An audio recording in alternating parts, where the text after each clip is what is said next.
Hello friends. तो कैसे हैं आप लोग। एक बार फिर से आप लोग का स्वागत करते हैं आपके अपने चैनल दी नॉलेज दरबार में। तो जैसा कि फ्रेंड्स आप लोग जानते हैं, आज आप लोग का पेपर कंप्लीट हो चुका है फर्स्ट सेकंड और थर्ड शिफ्ट का 17 अगस्त का। 17 अगस्त को फ्रेंड्स आज आप लोग का पेपर फर्स्ट सेकेंड और थर्ड शिफ्ट का कंप्लीट हो चुका है फ्रेंड्स। हम लोग ये एनालिसिस थोड़ा लेट लेके आ रहे हैं। इसके पीछे एक दो रीज़न है फ्रेंड्स। सबसे पहले कि लेट लाने का ये रीज़न है कि सारे के सारे जो क्वेश्चन हम आप लोगों के लिए लेके आ रहे हैं, तो ये सारे के सारे जेन्युइन क्वेश्चन है फ्रेंड्स। मतलब जो क्वेश्चन पूछे गए थे, बहुत से बच्चों से हमने बात किया, ये नहीं कि एक ही दो बच्चों से बात करके हम लोग क्वेश्चन को नोट कर लिया उसको लेते हैं फ्रेंड्स। कम से कम इसको जितने बच्चे 10 से 12 बच्चों से कॉन्टैक्ट करने के बाद फ्रेंड्स हम लोग जेन्युइन क्वेश्चन आप लोगों के लिए लेके आ रहे हैं। जो बच्चे सारा क्वेश्चन बता रहे, जो क्वेश्चन सारे बच्चों में कॉमन था फ्रेंड्स, वही क्वेश्चन हम लोग लेके आप लोग के लिए लेके आ रहे हैं फ्रेंड्स। तो देखिए, एनालिसिस करने से पहले आज हम सबसे पहले स्टार्ट करेंगे साइंस का, क्योंकि फ्रेंड्स मैथ और रीजनिंग का एनालिसिस में क्या दिक्कत है कि बच्चे बस टॉपिक बता पाते हैं, एग्जैक्ट क्वेश्चन नहीं बता पाते हैं। तो मतलब वो आप लोग टॉपिक वाइज भी समझ लीजिए कौन कौन से टॉपिक का वेटेज रह रहा है। साइंस में उनको कहीं ना कहीं साइंस और जीएस में और करंट अफेयर में फ्रेंड्स उनको क्वेश्चन याद रहता है। तो इसीलिए आप लोग के लिए साइंस का मैक्सिमम 30 से 35 क्वेश्चन फ्रेंड्स मिला है, जो कि एकदम से हूबहू क्वेश्चन ही पूछा गया था। तो इसमें सबसे पहले आप लोग टॉपिक जान लीजिए फ्रेंड्स। तो सबसे पहले हमने आपको पहले ही बोला था कि आपको फिजिक्स प्लस केमिस्ट्री बहुत इंपॉर्टेंट है आप लोग के लिए। तो फ्रेंड्स इस बार इसका वेटेज भी अच्छा खासा रह रहा है। उसके बाद बायोलॉजी है फ्रेंड्स, बायो भी है, इसका भी वेटेज है, बट फ्रेंड्स फिजिक्स और केमिस्ट्री का ज़्यादा है। और फिजिक्स में हम जब आप जाएंगे हमारे चैनल पे और ग्रुप डी का स्ट्रेटेजी का जो वीडियो है, उसमें आप लोग साइंस का स्ट्रेटेजी का खास कर जो वीडियो है उसमें आप लोग जब देखेंगे फ्रेंड्स, तो हमने बताया था फिजिक्स में कि आप लोग के लिए लाइट प्लस इलेक्ट्रिसिटी बहुत इंपॉर्टेंट चैप्टर है फ्रेंड्स, बहुत ज़्यादा इंपॉर्टेंट है। इन दोनों से भर भर के क्वेश्चन आया, हर एक शिफ्ट में 3-3 क्वेश्चन समझ लीजिए फ्रेंड्स आया है। तो इन दोनों से मिला के मिनिमम फ्रेंड्स आए हैं 8 क्वेश्चन इन दोनों चैप्टर से मिला के केवल। तो आप लोग समझ सकते हैं कि इन दोनों टॉपिक का वेटेज कितना रह रहा है फ्रेंड्स। और केमिस्ट्री हमने आप लोगों को बताया था पीरियोडिक टेबल, आवर्त सारणी जो होता है फ्रेंड्स, इसका वेटेज काफ़ी अच्छा खासा रह रहा है। हर शिफ्ट में 2 से 3 क्वेश्चन इसका देखने को मिल जा रहा है फ्रेंड्स। और फिर उसके बाद केमिकल रिएक्शन जो चैप्टर है फ्रेंड्स, केमिकल रिएक्शन, इसका भी वेटेज है। हर शिफ्ट में 2 से 3 क्वेश्चन इसके भी देखने को मिल जा रहे हैं फ्रेंड्स। और फिर उसके बाद बायो में अगर बात कर लिया जाए, बायो में तो इसमें आप लोग का डिजीज प्लस प्लांट के हार्मोन हो गए हैं, और प्लस उसके बाद फोटोसिंथेसिस का जो प्रोसेस हो गया, यही सब 2-3 टॉपिक प्लस विटामिन, ये सभी बायो में कहीं ना कहीं इनसे घुमा फिरा के क्वेश्चन पूछ रहा है फ्रेंड्स। तो आप लोग ये 5-6 चैप्टर तो एकदम कंठस्थ करके जाइएगा, इससे एक भी क्वेश्चन आ जाए तो आप लोग को गलत नहीं करना है फ्रेंड्स। फिजिक्स में प्रकाश का हो गया, विद्युत का चैप्टर हो गया, केमिस्ट्री पीरियोडिक टेबल हो गया, केमिकल रिएक्शन हो गया, मेटल नॉन मेटल हो गए, ये 5-6 चैप्टर आपके हैं फ्रेंड्स जिसके क्वेश्चन पूछे जा रहे हैं। ये अगर आप ये 5-6 चैप्टर तैयार कर लेते तो आपके 10 क्वेश्चन बहुत ईजिली हो जाएंगे। तो चलिए फ्रेंड्स शुरू करते हैं आज का अपना पहला क्वेश्चन जो हमारे शिफ्ट में पहले शिफ्ट में आया हुआ था। तो क्वेश्चन है एड्स का फुल फॉर्म पूछा हुआ था, एड्स का।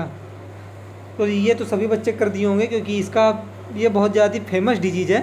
एड्स डे जो मनाया जाता है 1 दिसंबर को मनाया जाता है फ्रेंड्स, और ये वायरस डिजीज़ है, वायरस से होने वाला डिजीज़ है। तो एड्स का फुल फॉर्म हो जाता है friends acquired immuno deficiency syndrome,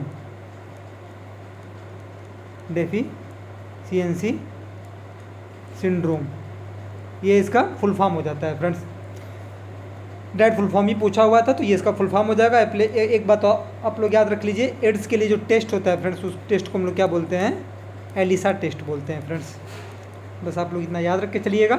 और जो फर्स्ट शिफ्ट का दूसरा क्वेश्चन था फ्रेंड्स, वो था फोटोसिंथेसिस का रिएक्शन पूछा हुआ था। फोटोसिंथेसिस जिसे हम लोग बोलते हैं प्रकाश संश्लेषण, प्रकाश संश्लेषण बोलते हैं फ्रेंड, इसका रिएक्शन पूछा हुआ था। तो आप लोग जानते हैं फोटोसिंथेसिस में, फोटोसिंथेसिस के प्रोसेस के द्वारा क्या होता है फ्रेंड्स, इसके द्वारा ये होता है कि प्लांट अपना खाना बनाता है जिस ग्लूकोज के रूप में। तो ये रिएक्शन स्टार्ट कैसे होता है, 6CO2 + 12H2O, यही ध्यान देने वाला बात था 12H2O होता है। कई बच्चे इसको 6H2O मार के चले आए हैं, जो कि ये गलत है। तो 12H2O यहाँ पे रहता है फ्रेंड्स। किसके प्रेजेंस में रहता है? क्लोरोफिल के प्रेजेंस में रहता है फ्रेंड्स, और सनलाइट के प्रेजेंस में रहता है। और यहाँ पे बन क्या जाता है? ग्लूकोज C6 बनता है। क्या है फ्रेंड्स? यहाँ पे ग्लूकोज बनता है C6H12O6 और प्लस 6H2O और प्लस 6O2। यहाँ पे जो ऑक्सीजन आता है, इसका मॉलिक्यूल किसके वजह से आया है फ्रेंड्स? ये जो O2 मॉलिक्यूल आया है ऑक्सीजन का, ये किसकी वजह से आता है? तो ये वाटर की वजह से आता है फ्रेंड्स। तो इतना आप लोग याद रख के चलिएगा। इसका फोटोसिंथेसिस का रिएक्शन में यही होता है 6CO2 + 12H2O किसके प्रेजेंस में? क्लोरोफिल के प्रेजेंस में और सनलाइट के प्रेजेंस में। और क्या बन जाता है? ग्लूकोज बन जाता है फ्रेंड्स, ग्लूकोज बन जाता है C6H12O6 + 6H2O + 6O2। और O2 का जो मॉलिक्यूल आता है फ्रेंड्स, ये किसके वजह से आता है? ये H2O की वजह से आता है, ना कि CO2 की वजह से आता है। चलिए मूव करते हैं अपने नेक्स्ट क्वेश्चन पे। देखिए पहला क्वेश्चन आपका ये हो गया 8th वाला। दूसरा आपका फोटोसिंथेसिस का रिएक्शन पूछा हुआ था। तीसरा आप लोग का पूछा हुआ था फ्रेंड्स न्यूलैंड पीरियोडिक टेबल की बात किया था। और किनके पीरियोडिक टेबल की बात किया था फ्रेंड्स? न्यूलैंड के आवर्त सारणी की बात किया था। पूछा था कि इनके आवर्त सारणी में पहला और लास्ट एलिमेंट कौन सा था। तो आप लोग जैसा कि जानते हैं, सबसे पहले आप लोग को इतना याद रहना चाहिए कि न्यूलैंड, देखिए किसी ना किसी शिफ्ट में ये क्वेश्चन जरूर बनेगा कि न्यूलैंड के पीरियोडिक टेबल में टोटल कितने एलिमेंट थे? टोटल 56 एलिमेंट थे फ्रेंड्स। और इनका पीरियोडिक टेबल किस पे बेस्ड था? तो ये एटॉमिक मास पे बेस्ड था फ्रेंड। इनका पीरियोडिक टेबल ना कि एटॉमिक नंबर पे, एटॉमिक मास पे बेस्ड था इनका पीरियोडिक टेबल न्यूलैंड का। तो ये दोनों क्वेश्चन में आपको लोग का बन जाता है, तो इसको आप लोग याद रख के जरूर जाइएगा कि न्यूलैंड के पीरियोडिक टेबल में 56 एलिमेंट थे और इसमें ये एटॉमिक मास पे इनका पीरियोडिक टेबल बेस्ड था फ्रेंड। और पहला और लास्ट एलिमेंट पूछा था, तो पहला एलिमेंट इनके पीरियोडिक टेबल में जो था फ्रेंड्स वो हाइड्रोजन था। और लास्ट एलिमेंट जो था फ्रेंड्स वो थोरियम था। पहला कौन सा था? हाइड्रोजन। लास्ट कौन सा था? थोरियम था फ्रेंड। और इनका पीरियोडिक टेबल किस पे बेस्ड था फ्रेंड? एटॉमिक मास पे प्लस उसके बाद म्यूजिकल नोट पे, जो सारे गामा पा म्यूजिकल नोट्स होते हैं फ्रेंड, तो उन पे ये बेस्ड था इनका atomic table, periodic table sorry. तो फ्रेंड्स ये आप लोग याद रख के जाइएगा। एक क्वेश्चन तो इससे आ चुका है, पहला लास्ट एलिमेंट पूछ दिया, रिपीट भी करता है फ्रेंड्स। आप लोग ये बात जरूर याद करके जाइएगा कि साइंस का जो क्वेश्चन है फ्रेंड्स किसी ना किसी शिफ्ट में जरूर रिपीट करेगा। जीके जीएस तो रिपीट करे या ना करे, लेकिन फ्रेंड्स साइंस का क्वेश्चन जरूर रिपीट करता है। तो आप लोग इतना याद रख के जाइएगा। अगर न्यूलैंड का पीरियोडिक टेबल पूछ दिया है तो आप लोग इतना जरूर याद रख के जाइएगा कि न्यूलैंड के पीरियोडिक टेबल से क्या क्या क्वेश्चन बन सकते हैं। जो क्वेश्चन बन सकते हैं तो हमने आप लोगों के लिए करा दिया है। टोटल 56 एलिमेंट थे इनके पीरियोडिक टेबल में, और ये किस पे बेस्ड था? एटॉमिक मास पे और म्यूजिकल नोट्स पे बेस्ड था फ्रेंड। इनके पीरियोडिक टेबल में पहला एलिमेंट हाइड्रोजन था और लास्ट एलिमेंट थोरियम था। चलिए मूव करते थे नेक्स्ट क्वेश्चन पे। देखिए ये क्वेश्चन नंबर 3 हो जाएगा फ्रेंड्स। मूव करते नेक्स्ट क्वेश्चन पे। क्वेश्चन नंबर 4 ये क्या था? फोटोग्राफी में किस सब्सटेंस का यूज होता है फ्रेंड्स? जो फोटोग्राफी होता है इसमें कौन से सब्सटेंस का यूज होता है फ्रेंड? तो इसमें यूज होता है सिल्वर ब्रोमाइड। सिल्वर, तो ज़ाहिर सिल्वर ब्रोमाइड ना लिखा था, वो लिखा था AgBr। सिल्वर ब्रोमाइड बोलते हैं इसको। AgBr का प्रयोग होता है फ्रेंड्स सिल्वर ब्रोमाइड में, अरे फोटोग्राफी में फ्रेंड्स सॉरी, फोटोग्राफी में किसका प्रयोग होता है? सिल्वर ब्रोमाइड का यूज होता है फ्रेंड्स। तो यहाँ से क्वेश्चन और बन जाता है, जब सिल्वर ब्रोमाइड पूछ दिया तो सिल्वर आयोडाइड भी पूछ सकता है। तो सिल्वर आयोडाइड किस में यूज होता है फ्रेंड्स? किस में पाया जाता है? आर्टिफिशियल जब रेन कराया जाता है फ्रेंड्स, आर्टिफिशियल रेन की बात आ जाती है तो इसमें किसका यूज हो जाता है? सिल्वर आयोडाइड का यूज हो जाता है फ्रेंड्स। चलिए चौथा क्वेश्चन था आज का। पाँचवा क्वेश्चन क्या था फ्रेंड्स? पानी ज़मीन के अंदर किस प्रक्रिया से जाता है? H2O जो है ज़मीन के अंदर सॉइल के अंदर कौन से प्रोसेस के थ्रू जाता है? तो एक प्रोसेस होता है फ्रेंड्स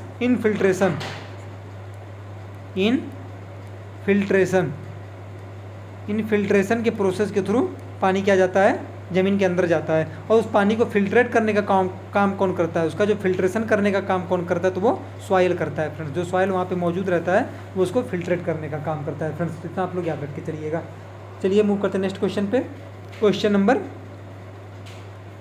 6 क्या था फ्रेंड्स, जिप्सम को गर्म करने से क्या मिलता है। देखिए हमने आप लोग को जब हमारा जो साइंस का 2 वीडियो पढ़ा हुआ है फ्रेंड्स, तो उसमें हमने आप लोग को जिप्सम के बारे में बताया था कि जिप्सम के साथ कितने वाटर मॉलिक्यूल रहते हैं, तो टोटल 2 वाटर मॉलिक्यूल रहते हैं। तो जिप्सम का फार्मूला क्या बन जाता है,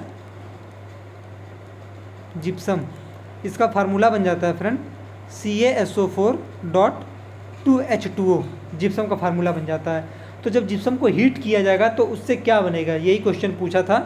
तो जिप्सम का फार्मूला हो जाता है CaSO4.2H2O। इसको जब हम लोग हीट करेंगे फ्रेंड्स, हीट करेंगे तो यहाँ पे क्या बन जाता है, CaSO4.12H2O बन जाता है। इसी को आप लोग क्या बोलते हैं, यही हमारा क्या होता है, plaster of Paris, plaster of Paris हो जाता है फ्रेंड्स। जब हम लोग जिप्सम को हीट करते हैं तो क्या बन जाता है, calcium sulphate hemihydrate, calcium sulphate ये हो गया, हेमी हाइड्रेट ये हो गया।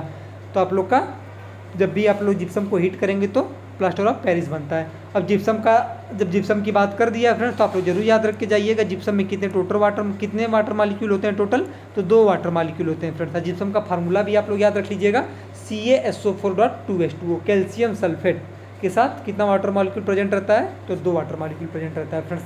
चलिए मूव करते थे नेक्स्ट क्वेश्चन पे। क्वेश्चन नंबर हो जाएगा 7। क्या क्वेश्चन था फ्रेंड्स, फ्यूज वायर जो होता है, फ्यूज वायर का प्रॉपर्टी पूछा था फ्रेंड्स। फ्यूज वायर आप लोग जानते ही हैं, आप लोग के घर में जो मेन कनेक्शन जाता है तो सबसे पहले जो मीटर जहाँ लगा रहता है तो वहाँ पे एक फ्यूज लगा रहता है फ्रेंड। उसका काम क्या रहता है कि जैसे ही हाई वोल्टेज आता है तो फ्यूज तुरंत गल जाता है। तो इसका प्रॉपर्टी क्या होता है फ्रेंड्स, फ्यूज वायर का लो मेल्टिंग पॉइंट होता है फ्रेंड्स, लो मेल्टिंग पॉइंट होता है, यही पूछा हुआ था। तो फ्रेंड्स ये आप लोग याद रख के जाइएगा, क्योंकि जैसे ही वोल्टेज हाई आता है तो ये तुरंत गल जाता है, फिर घर के बाकी ये सीरीज में कनेक्ट रहता है, तो इस वजह से आगे घर में करंट जा नहीं पाता है।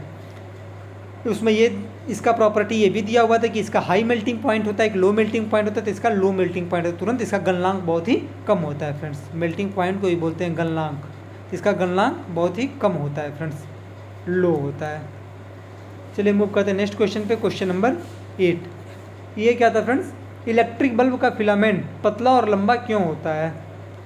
जो इलेक्ट्रिक बल्ब हम लोग घर में जो हम लोग बल्ब यूज करते हैं, ऐसे करके बल्ब रहता है हम लोग का, तो इसका जो यहाँ पे फिलामेंट रहता है फ्रेंड्स, इसको मैक्सिमम केस में आज मतलब लोग पतला और लंबा क्यों कंपनियाँ करती जा रही हैं, मतलब ये पतला और लंबा क्यों करते हैं लोग, इसके पीछे का रीज़न क्या है। तो जो फिलामेंट रहता है, सबसे पहले तो बल्ब का फिलामेंट किसका बना रहता है, बल्ब का जो फिलामेंट होता है फ्रेंड्स वो टंगस्टन का बना रहता है। क्यों, क्योंकि टंगस्टन का जो मेल्टिंग पॉइंट होता है बहुत ही हाई होता है फ्रेंड्स, इतना आप लोग याद रख के जाइएगा, टंगस्टन का मेल्टिंग पॉइंट बहुत ही हाई होता है, इस वजह से बल्ब का जो फिलामेंट होता है वो टंगस्टन का बना रहता है। अब देखिए हम लोगों ने एक फार्मूला पढ़ा हुआ है, H क्या होता है, I²R/T। H जो यहाँ पे हीट होता है फ्रेंड्स, H=I²RT होता है। R क्या होता है, रेजिस्टेंस, ये करंट होता है, ये टाइम हो जाता है। तो R क्या हो जाता है हम लोग का, रेजिस्टेंस हो जाता है, रेजिस्टेंस। अब हम लोग ने एक और फार्मूला पढ़ा है, V=IR, तो इससे कोई लेना देना नहीं है। एक फार्मूला और हम लोग ने पढ़ा था, R=ρ×L/A। इस फार्मूला से मतलब है फ्रेंड्स हमें R=ρ/L/A। तो ये देखिए हीट किस पे डिपेंड कर रहा है, हीट डायरेक्ट किस पे डिपेंड कर रहा है फ्रेंड्स, हीट डिपेंड कर रहा है रेजिस्टेंस पे, और रेजिस्टेंस किस पे डिपेंड करता है फ्रेंड्स, लेंथ पे और एरिया पे, लेंथ और एरिया पे। तो जितना लेंथ ज़्यादा रहेगा और एरिया जितना कम रहता है फ्रेंड्स, और लेंथ जितना ज़्यादा रहता है उतना रेजिस्टेंस उसका क्या रहता है, हाई रहता है फ्रेंड्स। और रेजिस्टेंस हाई रहने का मतलब वहाँ पे इस फार्मूले से हीट क्या है, रेजिस्टेंस के ऊपर डायरेक्ट डिपेंड कर रहा है। तो रेजिस्टेंस हाई रहेगा तो हम लोग का वहाँ पे हीट भी हाई रहेगा। हीट हाई होने का मतलब क्या होता है कि वो जो टंगस्टन का वायर है जो वो ज़्यादा क्या प्रोड्यूस करेगा, प्रकाश, लाइट प्रोड्यूस करेगा, तो उससे प्रकाश तेज निकलेगा फ्रेंड्स।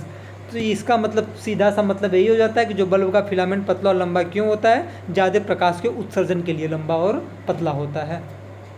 चलिए मूव करते हैं नेक्स्ट क्वेश्चन पे, क्वेश्चन नंबर 9, ये क्या था फ्रेंड्स, स्फेरिकल मिरर से रिलेटेड कुछ क्वेश्चन पूछा था, स्फेरिकल मिरर से रिलेटेड क्वेश्चन पूछा था फ्रेंड्स। तो वो कोई स्पष्ट तो बच्चे नहीं बता पाए हैं, बट इससे रिलेटेड क्वेश्चन आया हुआ था, तो आप लोग इसको देख के जाइएगा।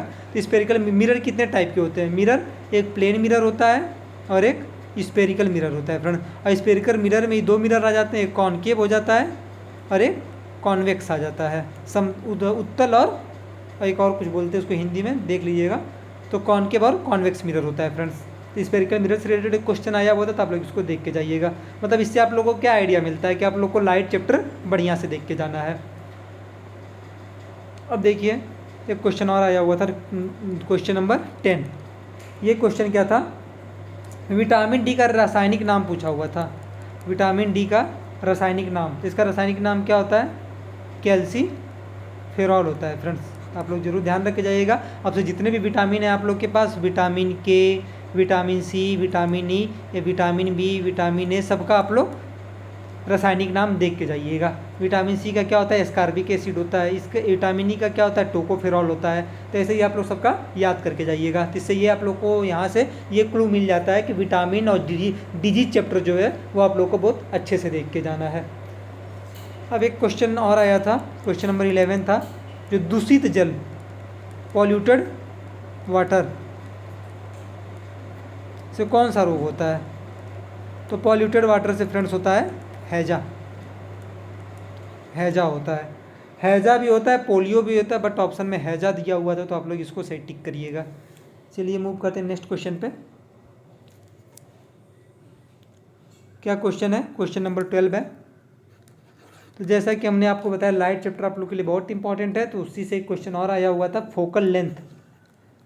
फोकल लेंथ जो होता है, जिसे हम लोग किससे रिप्रेजेंट करते हैं, स्मॉल लेफ्ट से रिप्रेजेंट करते हैं फ्रेंड। तो फोकल लेंथ रेडियस का हाफ होता है, यही पूछा हुआ था।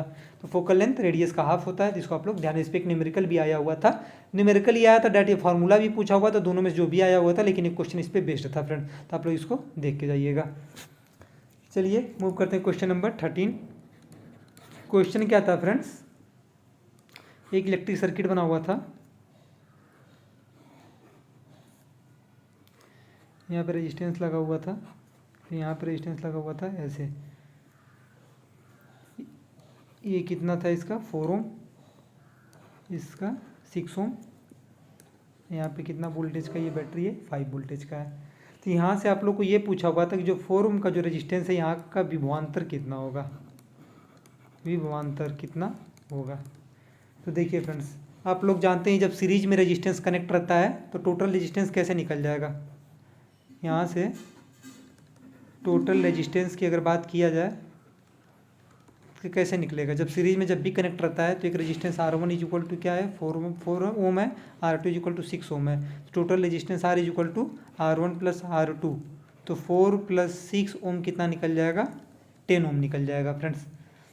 और यहाँ से करंट कितना निकल जाएगा, I इज इक्वल टू क्या होता है, V अपॉन R हो जाएगा। V is equal to IR होता है ना, तो यहाँ से I इज इक्वल टू क्या हो जाएगा, V अपॉन R हो जाएगा। तो इससे हम लोग कैलकुलेट कर जब इसको करेंगे तो ये कितना आ जाएगा, 5 2 जा 10, 0.5 एम्पियर यहाँ पे करंट आ जाएगा। मतलब इस सर्किट में कितना एम्पियर का करंट फ्लो करेगा, 5 एम्पियर का करंट फ्लो करेगा।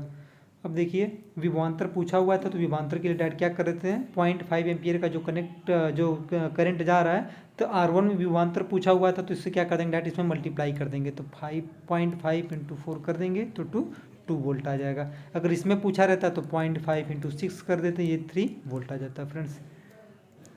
तो देख रहे हैं आप लोग का अच्छा मतलब अच्छे लेवल का क्वेश्चन आ रहा है, ऐसे डायग्राम बना बना के पूछ रहा है फ्रेंड्स। एक क्वेश्चन और आया हुआ था, क्या किया था कि इसमें ऐसे एक रेजिस्टेंस को ऐसे कनेक्ट किया था, फिर नीचे यहाँ पे आप लोग का बैटरी था, और फिर उसके बाद ये सर्किट था फ्रेंड। अब एक यहाँ से एक रेजिस्टेंस इसके पैरेलल कनेक्ट कर दिया था फ्रेंड, इस पॉइंट से, इसका 5 ओम, इसका 10 ओम दे दिया था वैल्यू, और इसका 20 वोल्ट दे दिया था। अब यहाँ से करंट पूछा हुआ था फ्रेंड्स, आई का वैल्यू क्या होगा। तो इसमें आप लोग क्या करेंगे, जब भी पैरेलल में कनेक्ट रहता है तो R इज इक्वल टू क्या हो जाता है, 1/R इज इक्वल टू हो जाता है 1/R1 प्लस 1/R2। यहाँ से कैलकुलेट कर लेंगे आप लोग आर आ जाएगा तो फिर आप लोग एक फार्मूला आप लोग के पास होता है V=IR, तो I क्या हो जाएगा V/R। यहाँ से आप लोग I कैलकुलेट कर लीजिएगा। इस पर बेस्ड भी क्वेश्चन आ जाता है फ्रेंड्स। चलिए मूव करते हैं नेक्स्ट क्वेश्चन पे। टोटल कितने क्वेश्चन हो गए? 14। अभी क्वेश्चन और था फ्रेंड्स, क्वेश्चन नंबर 15। ये अच्छा क्वेश्चन था friends. Fleming left hand rule पूछा हुआ था। फ्लेमिंग लेफ्ट हैंड रूल पूछा हुआ था कि फ्लेमिंग लेफ्ट हैंड रूल का ये किसका डायरेक्शन बताता है? फ्लेमिंग लेफ्ट हैंड रूल किसका डायरेक्शन बताता है? करंट का बताता है, मैग्नेटिक फील्ड का बताता है। तो ऐसे ही ऑप्शन में दिया हुआ था, तो उसमें एक ऑप्शन में था करंट। तो Fleming left hand rule friends ये करंट का डायरेक्शन बताता है हमेशा।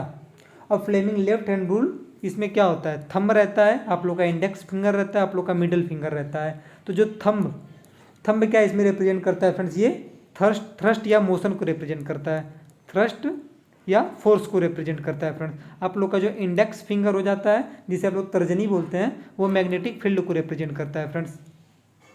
और ये आप लोग का जो मिडिल फिंगर हो जाता है, ये करंट को रिप्रेजेंट करता है। तो फ्लेमिंग लेफ्ट हैंड रूल किसका डायरेक्शन बताता है? करंट का। तो जब फ्लेमिंग लेफ्ट हैंड रूल का बात हो गया तो आप लोग फ्लेमिंग राइट हैंड रूल को भी जान लीजिए। फ्लेमिंग राइट हैंड रूल ये क्या होता है?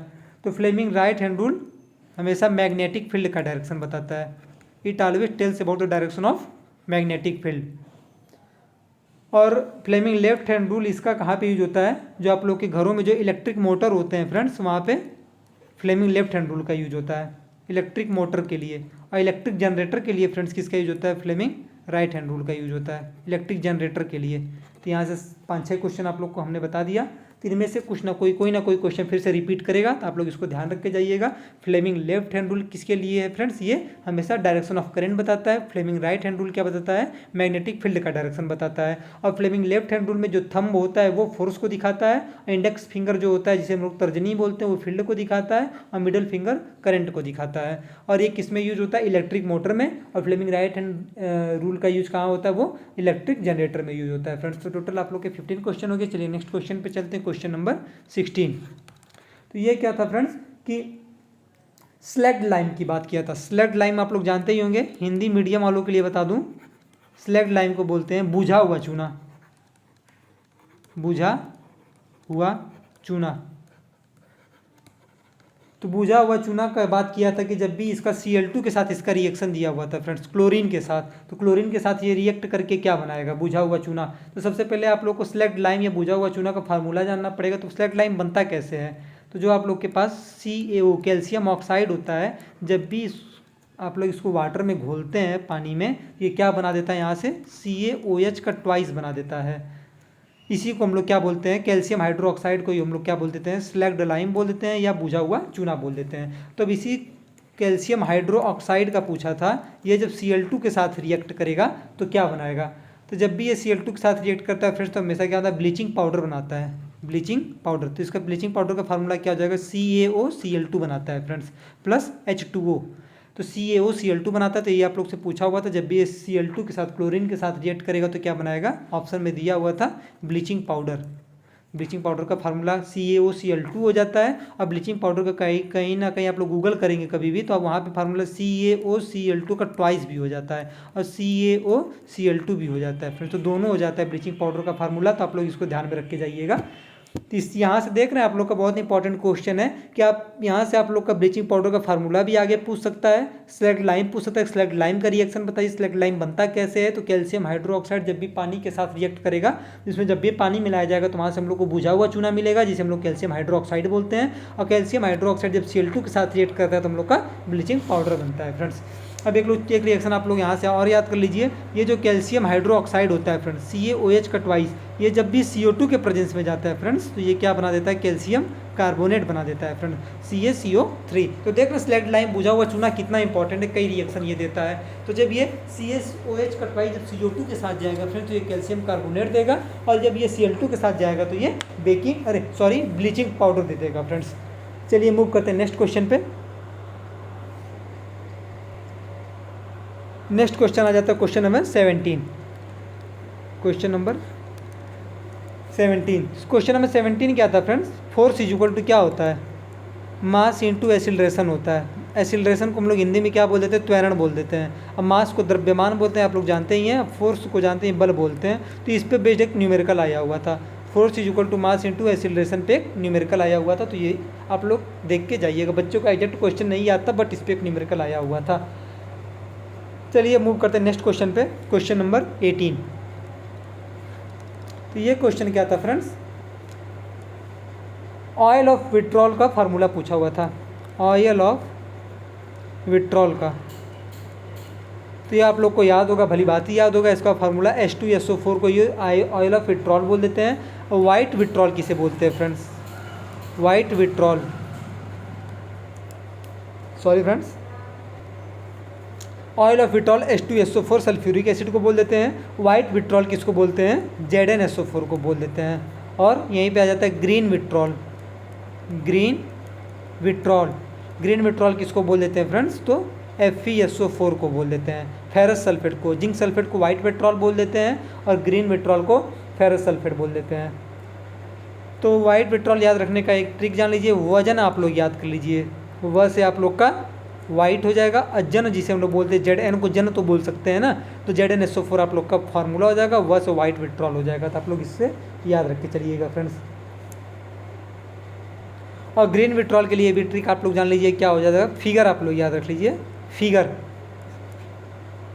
फिगर आप लोग याद रख लीजिए। इससे FeFi से क्या हो जाएगा, Fe बोले तो आयरन हो जाएगा, और गर से आप लोग का ग्रीन हो जाएगा फ्रेंड्स। तो आप लोग ऐसे इसको याद रख के चलिएगा। वाइट पेट्रोल के लिए वजन याद कर लीजिए, इसके लिए आप लोग ये याद कर लीजिए। अब देखिए फ्रेंड्स, यहीं पे हम लोग का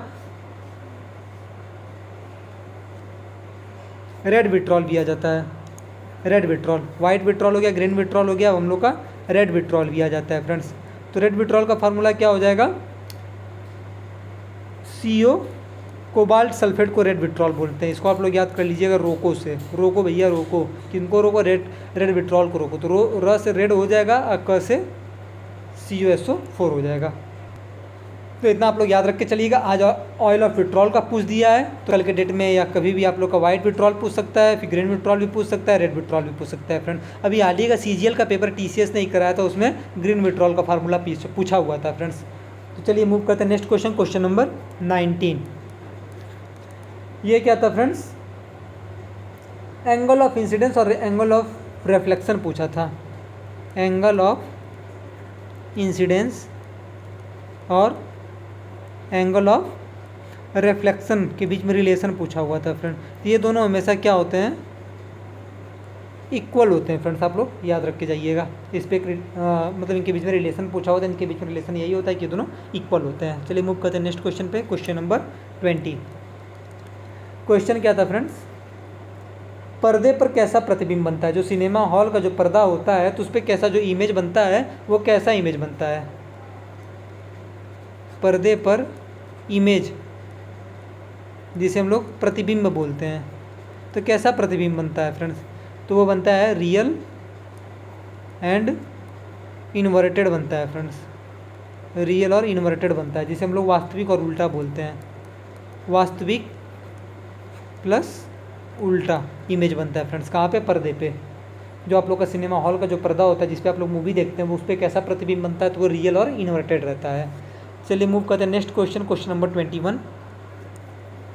क्वेश्चन नंबर 21 ये क्या था फ्रेंड्स, कि एक कंडक्टर दे दिया हुआ था, इसका रेजिस्टेंस कितना दिया हुआ था, R दिया हुआ था, सॉरी कंडक्टर दिया हुआ था,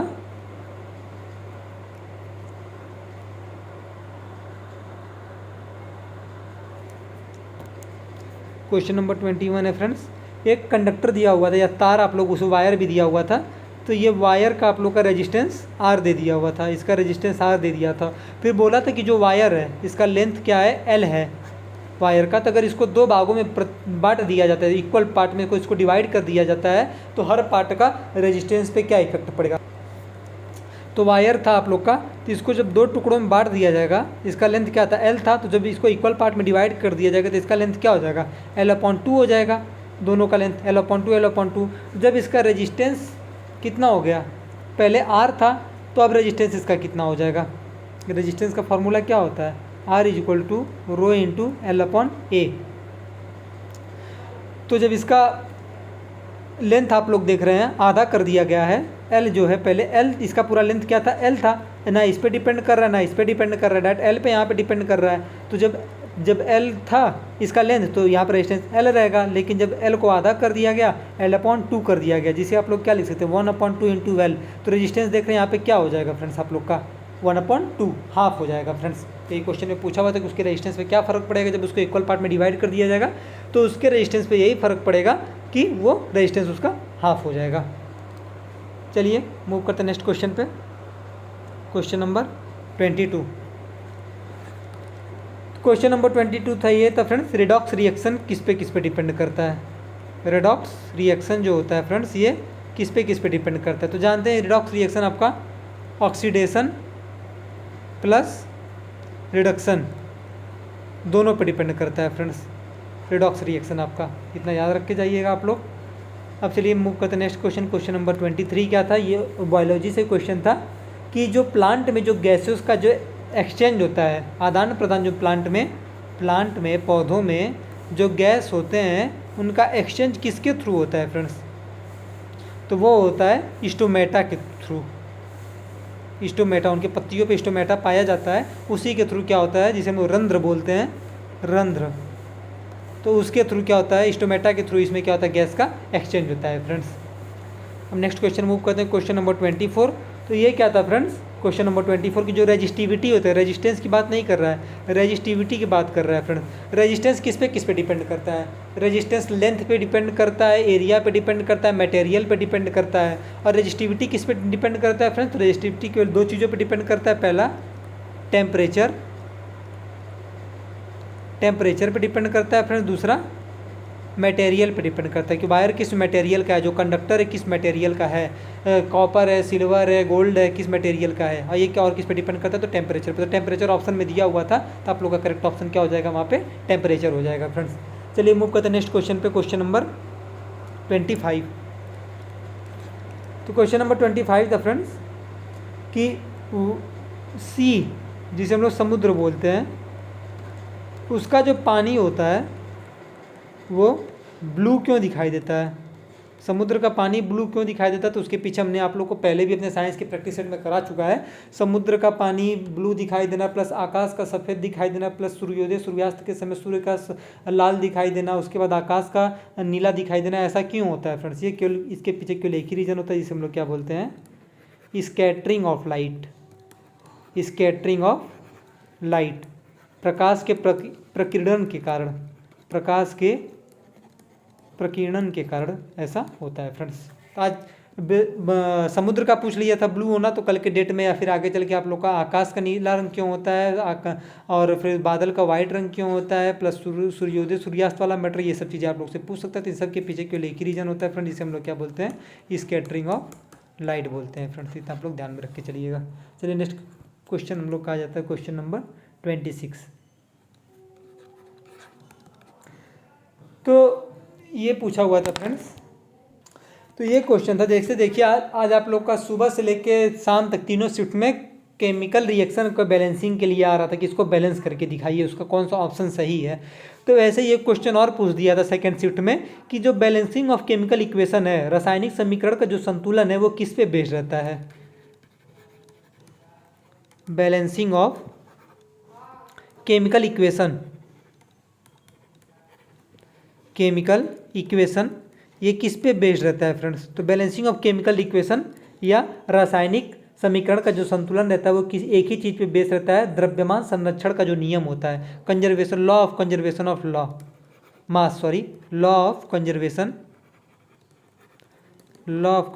ऑफ मास पे डिपेंड करता है friends. Law of conservation of mass पे डिपेंड करता है। द्रव्यमान संरक्षण का नियम, द्रव्यमान संरक्षण का नियम इस पे डिपेंड करता है फ्रेंड्स। जब जो भी आप लोग का केमिकल इक्वेशन का जो बैलेंसिंग होता है वो law of conservation of mass पे डिपेंड करता है। चलिए मूव करते हैं नेक्स्ट क्वेश्चन, क्वेश्चन नंबर 27। ये क्या था फ्रेंड्स, कौन सी कोशिका अपना शेप बदल सकती है, कौन सा सेल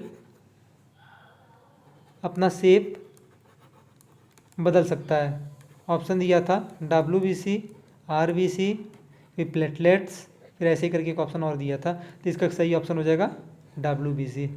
WBC एकमात्र ऐसी कोशिका है जो अपना शेप चेंज कर सकता है। चलिए मूव करते हैं नेक्स्ट क्वेश्चन पे। Question number 28।